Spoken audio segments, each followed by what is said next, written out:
Las cartas de Pablo nos llaman a vivir en Cristo.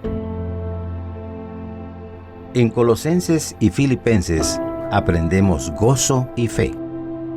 En Corintios, unidad y amor. En cada iglesia, Dios forma su pueblo. Y hoy, su palabra sigue hablando a nuestra vida.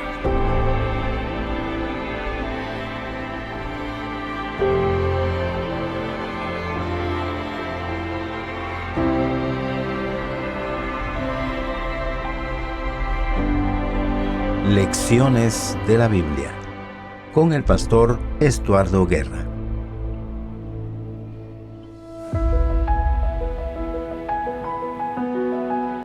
Es un gusto compartir con ustedes el resumen de la lección número 7 de esta nueva serie de estudios de lecciones de la Biblia, donde se viene presentando diferentes temas, prácticas, hábitos que debemos tener como cristianos para que pueda crecer nuestra relación con Dios. Si deseamos ser cristianos más firmes, con una experiencia mejor, más viva, más vibrante, si queremos tener esa profundidad en nuestra relación con Dios más cercana, más íntima, entonces debemos practicar las cosas que estamos aprendiendo semana a semana.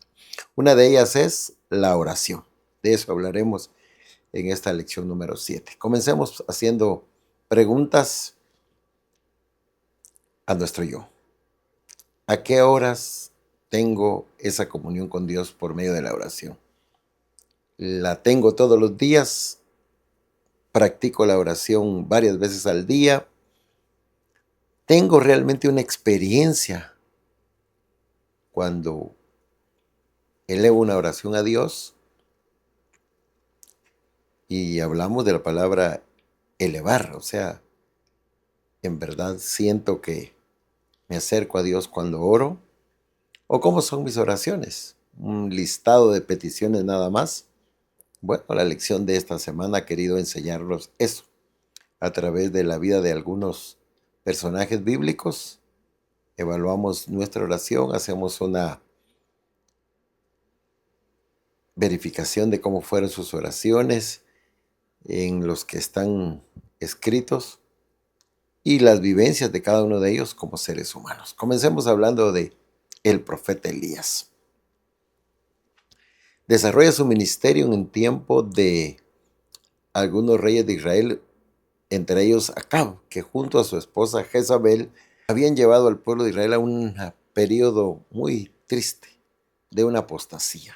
Tenían muchísimos profetas que rendían culto a Baal y que eran sustentados aún en épocas de sequía por los reyes, mientras que profetas del Dios verdadero, del Dios Altísimo, pues no encontramos más que Elías y algunos más que eran sustentados de una manera especial por uno de los siervos que estaba en el reino.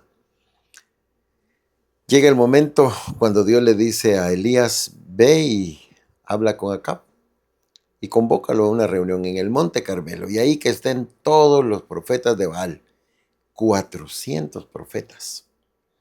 Y Elías hace un llamado al pueblo y dice: ¿hasta cuándo ustedes van a estar en esa situación? Si Baal es Dios, pues adoren a Baal. Y si Jehová es Dios, pues adoren al Dios verdadero. Que haya una manifestación en la cual se pueda probar cuál es el Dios verdadero. Así que van a hacer 2 altares. En uno está el sacrificio preparado por los profetas de Baal y en el otro está el sacrificio donde está preparado por Elías. Y los profetas de Baal pasan horas haciendo sus oraciones y no hay respuesta, porque no es un Dios verdadero. Y está el sacrificio de Elías, sobre el cual él dice: derramen agua, porque debe caer fuego del cielo para consumir el sacrificio. Así que le llenan de agua la zanja que está alrededor del sacrificio y Elías hace una oración corta. Respóndeme, Señor, respóndeme. Que se manifieste tu poder de tal manera que el pueblo pueda comprobar que tú eres el Dios verdadero. Cae fuego del cielo que hasta el agua que estaba en la zanja se consumió. Una manifestación gloriosa del poder de Dios. Y el pueblo reconoce quién es el Dios verdadero y matan a todos los profetas de Baal. Pero Jezabel, la esposa del rey Acab, dice: yo me voy a encargar de Elías. Así como murieron mis profetas, así te voy a dar muerte a Elías. ¿Qué hace Elías? Se asusta, se llena de miedo, sale corriendo, va y se esconde en una cueva. Está abatido mentalmente, físicamente y emocionalmente. El miedo a la muerte hace que Elías caiga en una condición difícil. Dios se acerca donde está Elías y le habla por su nombre y le dice: ¿qué tienes, Elías? Y él dice: es que he sentido un vivo celo por Jehová, el Dios de Israel, porque el pueblo ha dejado su pacto. Han derribado los altares de adoración a Dios y han matado a sus profetas, y solo yo he quedado y me buscan ahora para quitarme la vida. Esa es la respuesta que da Elías. 2 veces la leemos allí en el capítulo 19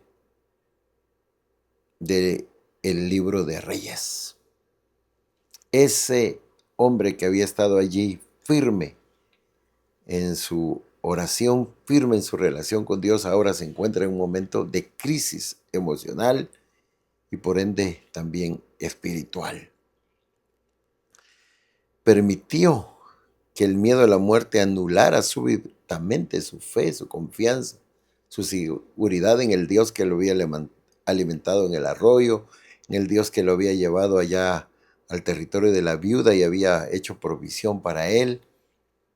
Ahora Elías estaba en otra condición, pero Dios es un Padre de amor misericordioso que busca al profeta y le va a hacer saber que Él está con él y se va a manifestar de una forma excepcional.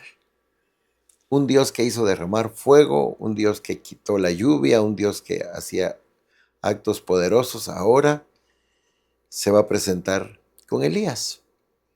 Y la escritura dice que hay un viento fuerte, pero ahí no estaba Dios. Hay un terremoto que sacude, pero tampoco estaba Dios. Y luego dice que hay fuego y ahí tampoco estaba Dios. Pero luego se escucha un silbo apacible, calma, tranquilidad, y ahí está Dios. Cualquiera esperaría una manifestación grande, terremoto, fuego, viento, pero no, Dios está en un silbo apacible. Dios se manifiesta de formas que nosotros a veces no lo esperamos. Y aquí hay una de esas demostraciones. Dios se interesa en su Hijo y ahí está Dios para decirle a Elías: tengo algo especial que tú debes hacer. Y por medio del ángel, Elías recibe el alimento, recibe alimento físico y recibe agua. Y luego Elías se duerme, descansa. El ángel va y nuevamente le habla a Elías y le dice: aquí hay alimento y hay agua, porque hay un trabajo que tienes que hacer, Elías. Y Dios le dice qué es lo que va a hacer. Va a ungir a Jehú para que sea rey sobre Israel y también al rey de Siria, y también le dice que Eliseo va a ser el que se va a convertir en su sucesor. Entonces Dios le da trabajo. Antes le da alimento, le da agua y lo deja descansar físicamente a través del sueño. Dios responde y se manifiesta ante nosotros de unas maneras que no pensamos. A veces nosotros estamos pidiendo algo, pero Dios dice: no, lo que yo te voy a dar es esto, es lo mejor para ti. Lo que tú necesitas ahora es esto.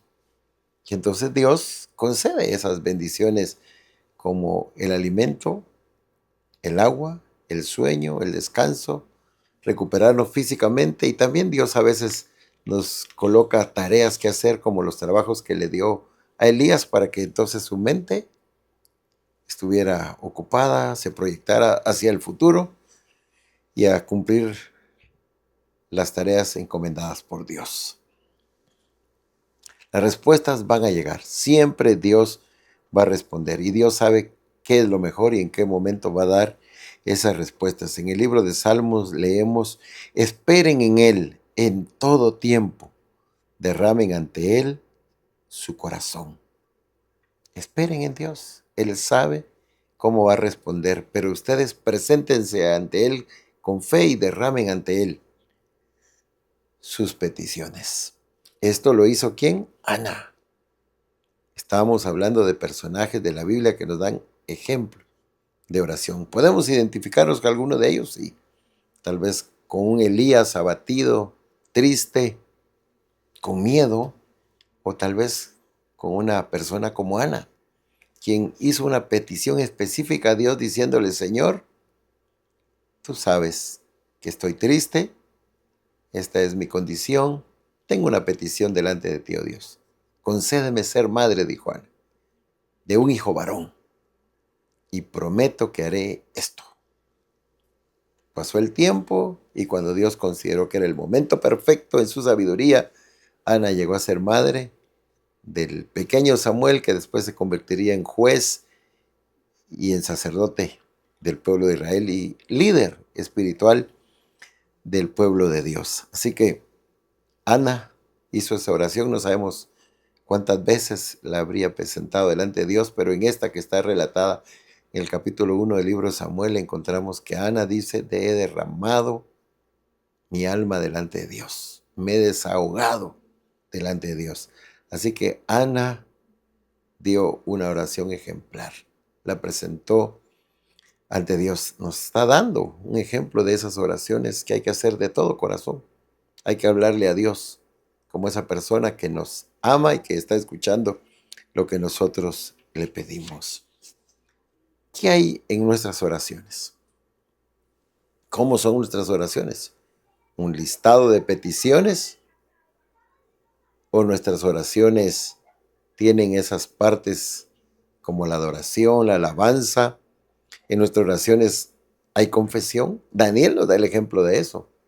En la oración que encontramos en el capítulo 9 del libro de Daniel, encontramos a un Daniel que reconoce la soberanía de Dios, la grandeza de Dios y lo presenta en su primera parte de la oración.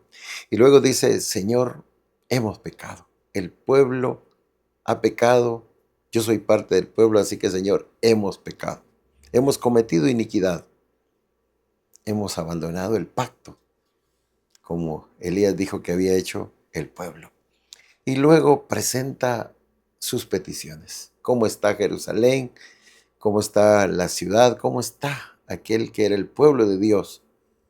Y pide que el buen nombre de Dios haga que la ciudad sea restaurada, el templo donde se adoraba a Dios también pueda ser restaurado.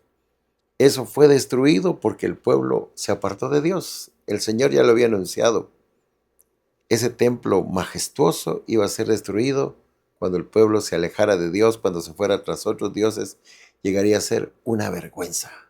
Y las otras naciones dirían: ¿qué pasó?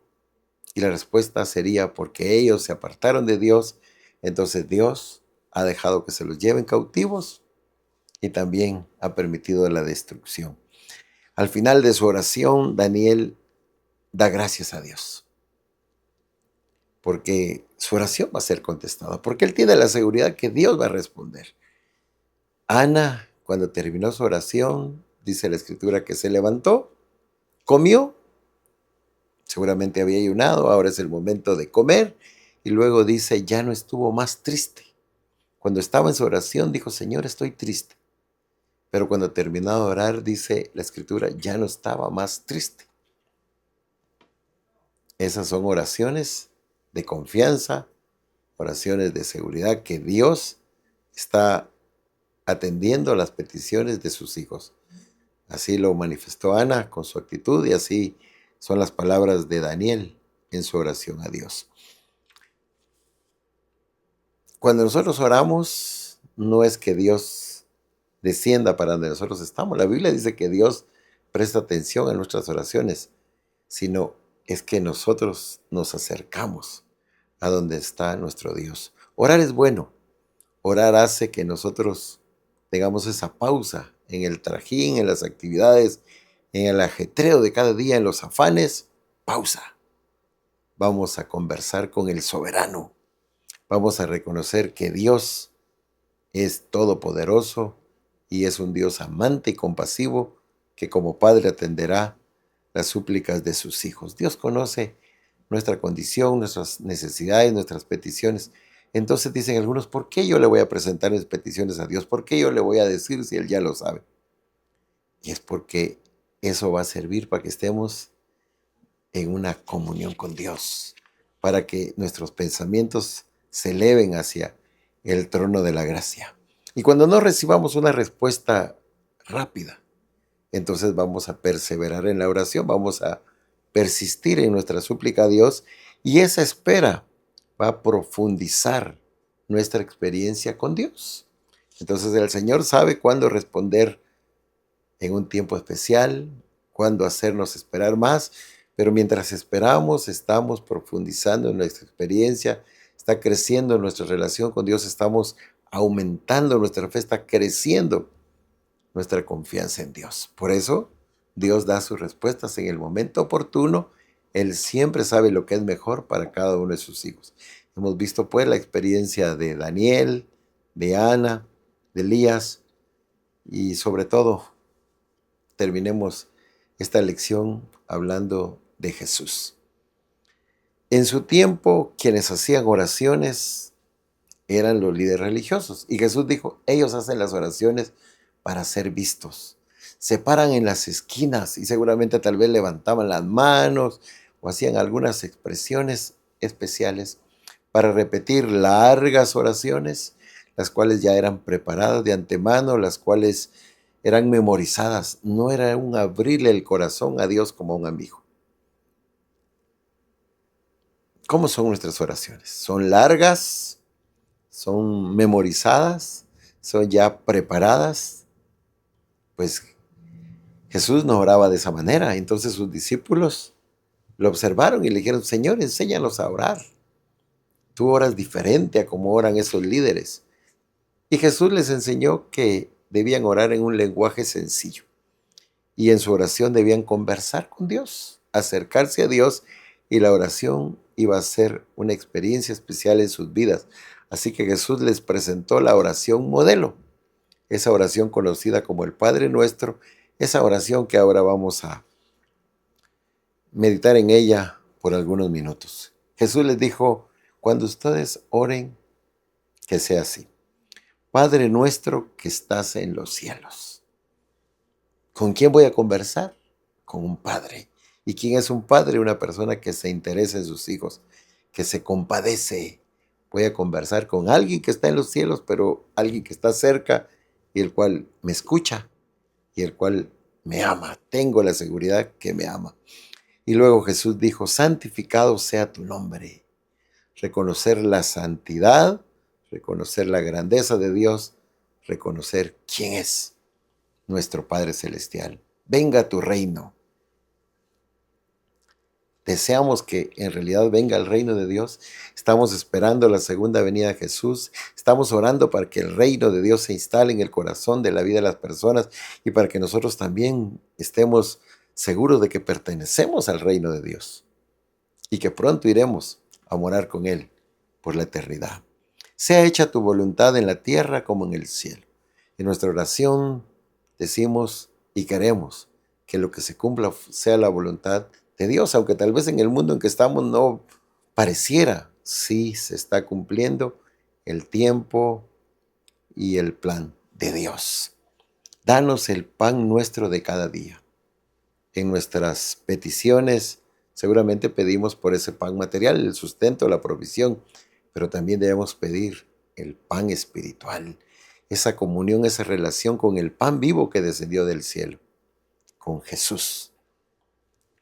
Perdona nuestras deudas como nosotros perdonamos a nuestros deudores. Señor, nosotros cometemos errores. Deseamos que nos perdones igual como nosotros hemos perdonado a aquellos que nos ofenden, a aquellos que nos causan daño, los hemos perdonado, porque nosotros también te ofendemos, te hemos fallado y queremos tener la paz del perdón. No nos dejes caer en tentación, sino líbranos del mal. Estamos en un mundo de pecado, vivimos en un mundo donde impera la maldad. No queremos separarnos de ti. Líbranos del mal. No queremos separarnos de la vida verdadera, queremos mantenernos en una comunión contigo. Y al final, reconocimiento de la grandeza de Dios, porque tuyo es el reino, el poder y la gloria por todos los siglos. Amén. Estamos conversando con el soberano, con el Rey de Reyes, con el Todopoderoso.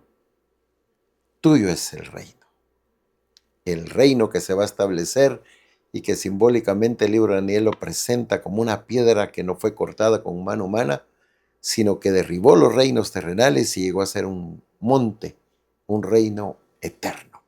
Tuyo es el reino, el poder para hacer todas las cosas y la gloria, porque es el Dios verdadero, el Dios que está cerca de sus hijos, el Dios que hace cosas maravillosas, el Dios que establecerá su reino por los siglos de los siglos. Somos personas humanas como Elías, como Ana, como Daniel, como Jesús que estuvo en este mundo de pecado. Tenemos nuestras dificultades, pasamos por crisis, tenemos nuestras peticiones. Sigamos orando. Orar es bueno. Tenemos que mantener una vida de oración, debe crecer nuestra práctica continua de la oración. Debemos hablar con aquel que nos conoce, que su poder es infinito y que tiene gran interés en cada uno de nosotros. Él puede y quiere atender nuestro clamor, nuestras oraciones, nuestras peticiones y hacer que en cada uno de nosotros haya paz, haya seguridad, resplandezca una luz. Siempre vamos a encontrar un personaje bíblico con el cual nos identificamos y así como estas personas practicaron la oración, también nosotros la vamos a practicar con fe. Nuestra oración tiene que ser una oración de fe, que aunque no vemos a Dios, sabemos que nos escucha, que aunque no sabemos cómo es, sabemos que ahí está cerca de nosotros. Sí sabemos que es un Padre, sí sabemos que es un Dios de amor, sí sabemos que, y aunque no sabemos muchas cosas de Él, sí sabemos que nos ama, sí sabemos que se interesa en nosotros, sí sabemos que pronto viene por nosotros y que responderá nuestras oraciones. Que esta lección te haya dejado el interés en orar y en orar continuamente y mantener una relación que vaya creciendo de cercanía e intimidad con Dios. Sigue escuchando lecciones de la Biblia a través de Unión Radio, síguenos viendo a través de UR Play, sigue recibiendo las lecciones de la Biblia a través de las diferentes plataformas, de las redes sociales también, y escúchanos en los podcasts de Spotify. Te invitamos a asistir a la iglesia adventista más cercana. Este sábado puedes hacer planes para estar en la iglesia y también llegar allí a elevar tus oraciones a Dios. En el lugar privado de tu casa, como en el templo, tus oraciones serán atendidas cuando son oraciones de todo corazón. Vamos a finalizar con una oración. Gracias, Señor, porque escuchas las oraciones de cada uno de tus hijos. Gracias porque aquello que pedimos es atendido. Gracias porque no te cansamos con nuestras oraciones, sino que estamos seguros que llegará la respuesta cuando esa oración es hecha conforme a tu voluntad y es una oración de todo corazón. Señor, pedimos para que tu palabra siga corriendo, pedimos para que tu palabra llegue a más personas, pedimos para que otros también puedan creer a través de las lecciones de tu palabra que compartimos continuamente. Ayúdanos a tener una comunión más cercana contigo, que nos propongamos crecer espiritualmente en nuestra relación, en nuestra intimidad contigo, Dios. Gracias por ser nuestro Padre especial, por ser nuestro Padre Celestial, por ser el Padre que se interesa y se compadece de nosotros. Gracias por escucharnos. Alabamos tu nombre, por amarnos de una manera maravillosa. Lo pedimos todo en el nombre de Jesús. Amén. Lecciones de la Biblia con el pastor Estuardo Guerra.